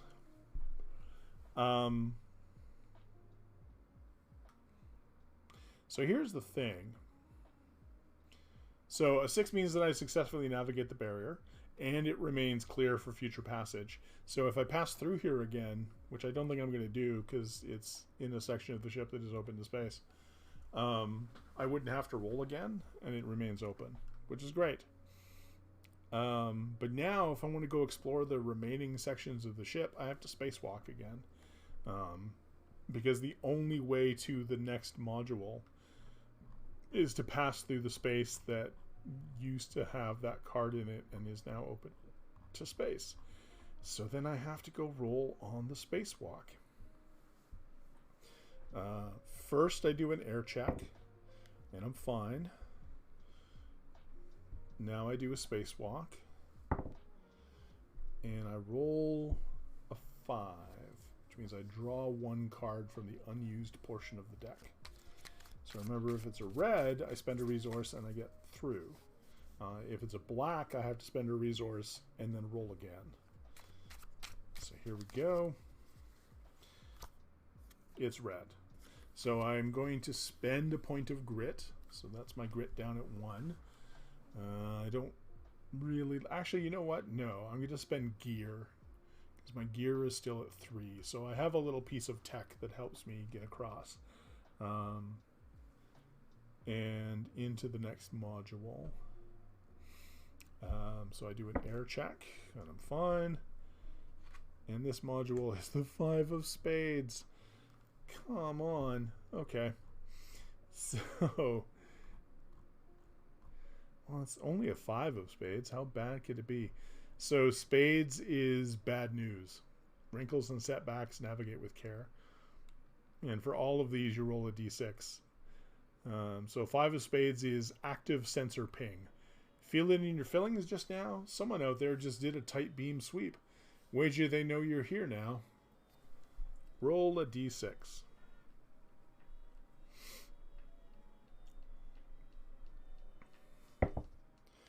And I rolled a 4. Vulture Gang demands their cut. Your upkeep goes up by 1 for this trip. So, I have to remember when I get back, I have to pay an extra point of upkeep. Because basically I had to bribe a Vulture Gang to not kill me and take my ship. So, yeah. So let's move on to the... I gotta find some stuff. I'm really hoping, like, if I find out at the end of this that I basically, like, trashed my payday, I'll be very, very upset. Okay, air check. We're fine. 6 of hearts. Okay. 6 of hearts is at least... Oh, that's nice.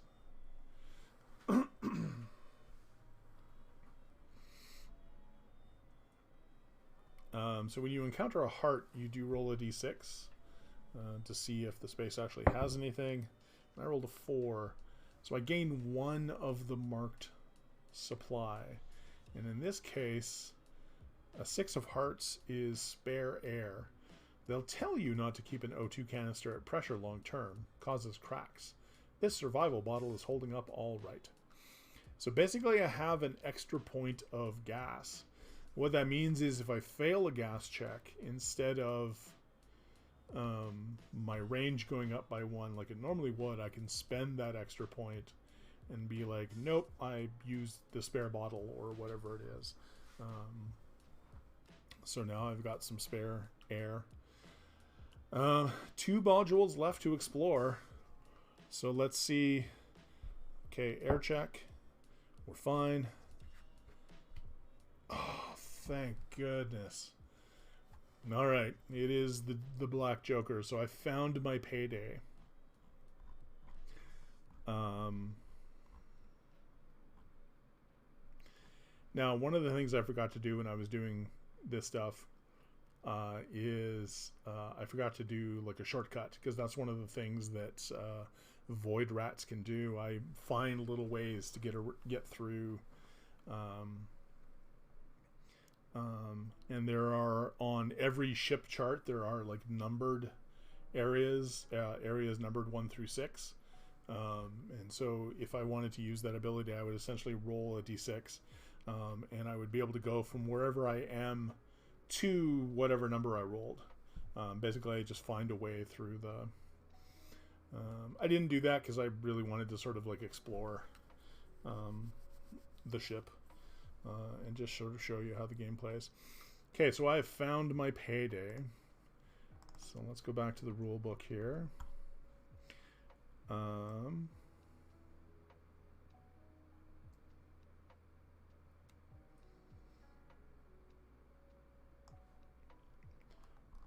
right.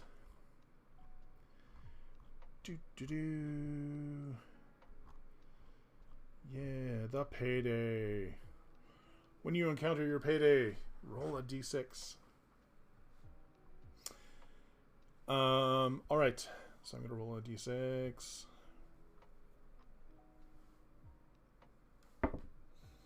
And I roll a 5. So basically what they have are a number of bullet points for your payday. And depending on how you roll, so if you roll a 6, you choose 3 of the following bullet points to be true. If you roll a 4 or a 5, you pick 2. If you roll a 1 to the 3, the payday has already been stripped out, broken beyond repair, or is too unstable or dangerous. You ignore the pick list, continuing without a payday, or you spend a grit to salvage the payday by using it as normal.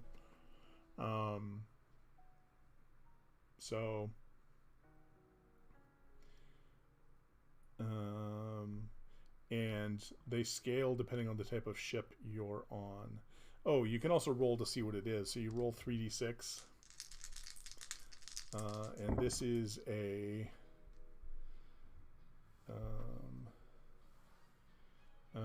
this is a plasma compression shunt. Sounds very fancy, doesn't it? So I found a very, very valuable plasma compression shunt. But I rolled a 4 on my... So I get to pick 2 bullet points that are true. My choices are, I don't need to spend a grit to remove it, which is important. I don't need to check gas to remove it, because that's something I would normally need to do. Removing it won't cause the ship to come apart. I don't attract unwanted attention from a threat. You can transport the payday in one trip regardless of size. It's worth more than you first imagined. Add +2 load and cred value.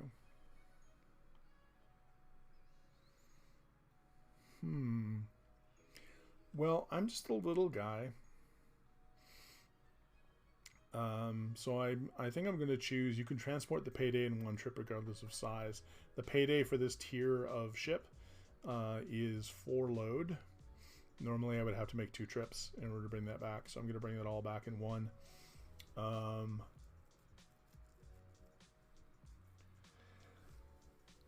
And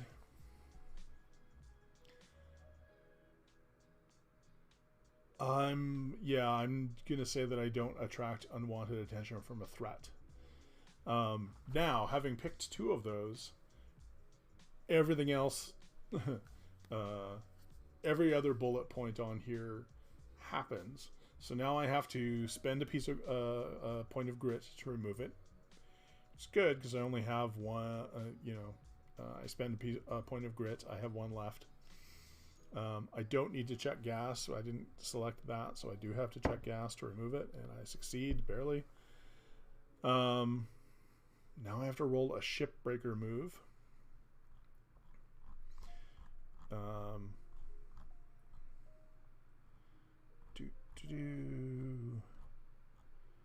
Shipbreaker.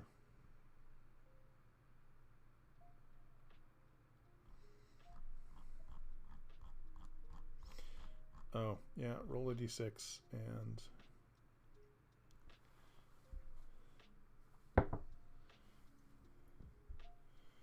Oh, okay, well, actually, luckily... Okay, so an unexplored area of the ship and a dangerous area of the ship are fly off into space. I'm not in any of those, so nothing bad happens to me.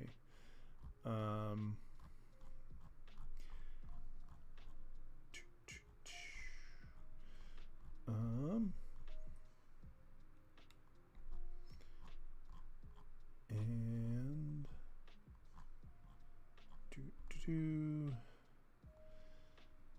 no threats. We can transport the payday in one trip, but it is not worth more than first imagined. So, oh, and it's only the opposite of every cursed option. So it's only the shipbreaker and the generated threat that don't happen. It's not the worth more than I first imagined doesn't happen because I didn't choose it. That's a good thing. So obviously that's not going to happen just out of nowhere.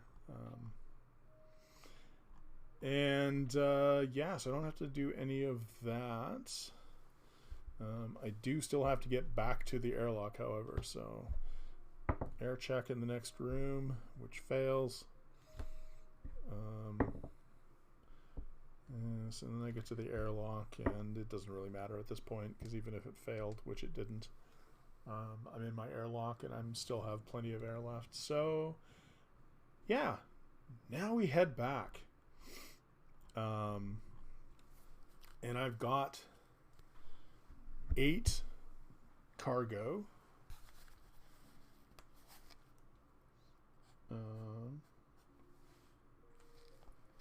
Which I then turn into stuff.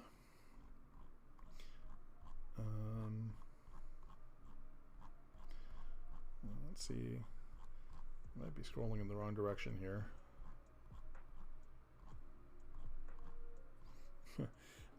Threats that you can run into while you're going through the ship are things like murderous ghosts. AI modules, rival scavengers, aliens. There are merciless pirates, nanite swarm.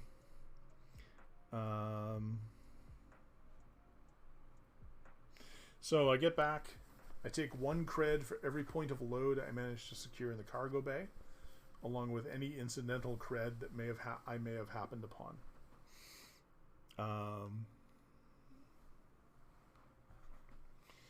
So I get 8 cred. I have to spend 2 of those immediately. 1 for my normal upkeep for my ship, and then 1 because I had to pay off the vultures that attacked me. But that leaves me with 6 cred. And I can use that to increase like my grit, my gear, my glow, you know, any of your abilities. You can spend it on items, so things like an emergency scrubber, which costs 4 cred and is a single use, but would allow me to, like, you know, scrub my air. And it describes all of these different items.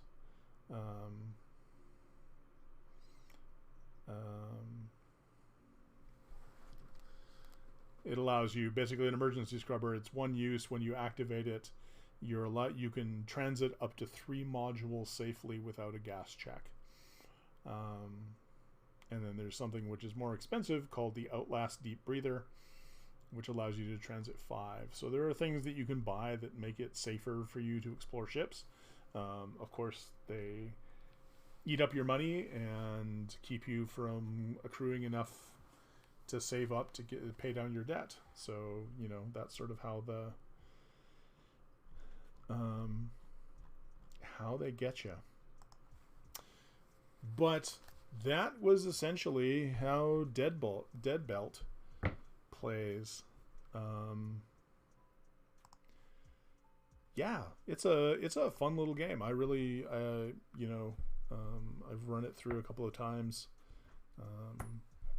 And what did I crush when I put the airlock in?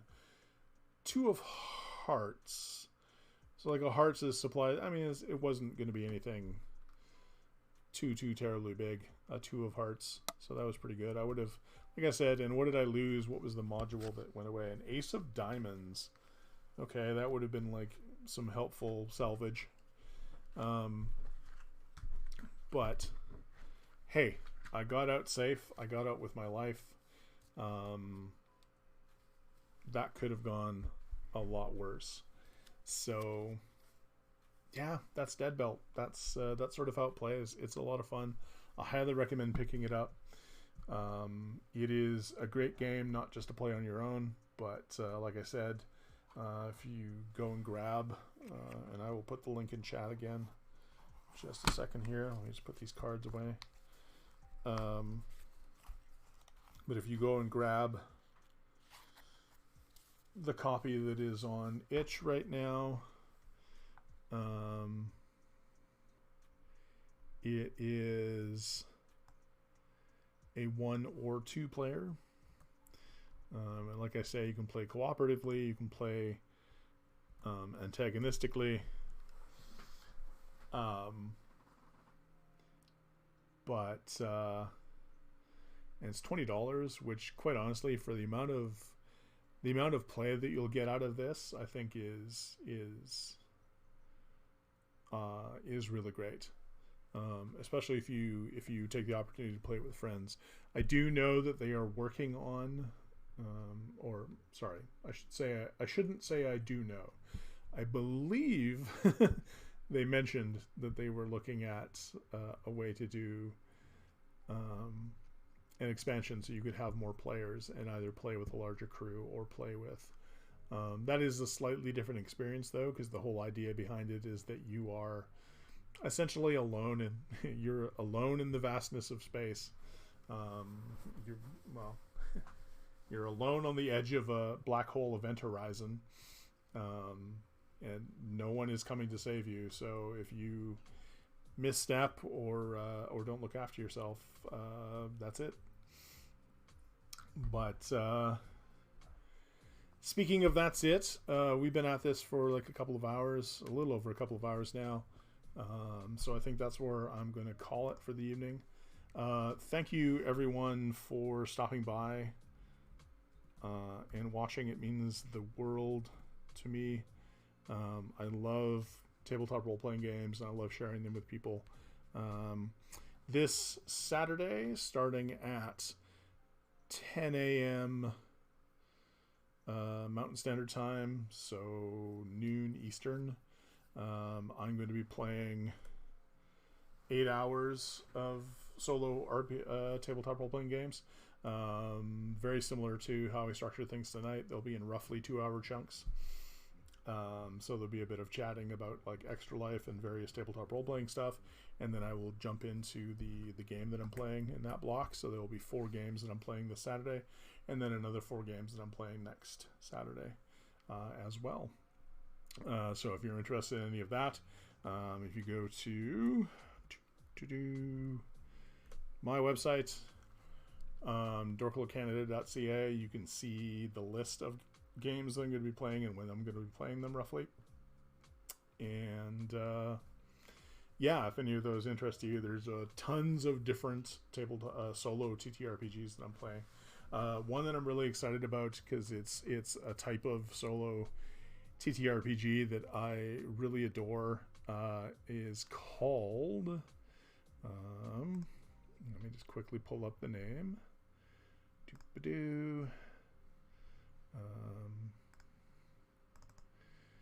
Is called Sigils in the Dark, and it is a solo game in which you create an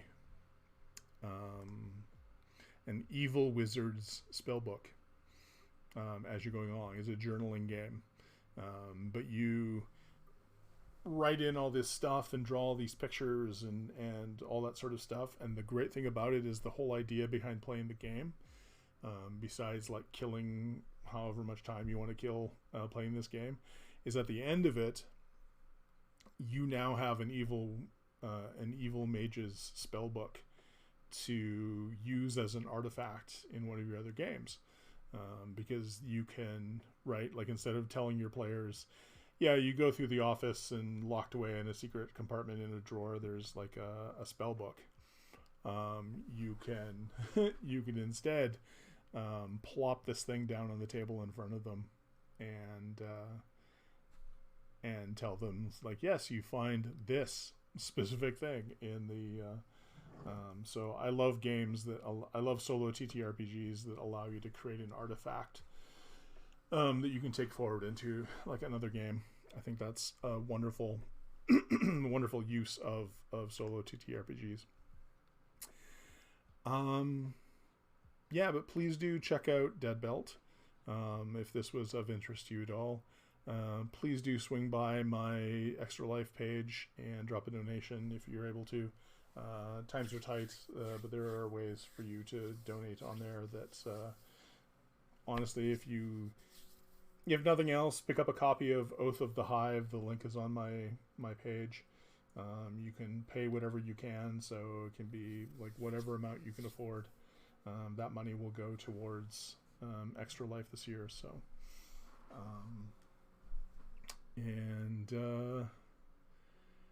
yeah, thanks for coming by. Oh, if you're new here and you haven't followed the channel before, please do help me out with a follow. I'm trying to get to, one of the requirements for reaching affiliates is 50 followers. Once I hit affiliate status, that unlocks some things on Twitch's end where they'll allow me to do a little bit more around charity streaming, which is what I'm trying to do. So a follow helps me out a great deal, and potentially helps me raise money in the future. So thank you so much if you're able to do that. And otherwise, I'm going to say good night, everyone. Thank you so much for coming by. I really appreciate you being here. And we'll hopefully see you on Saturday. All right.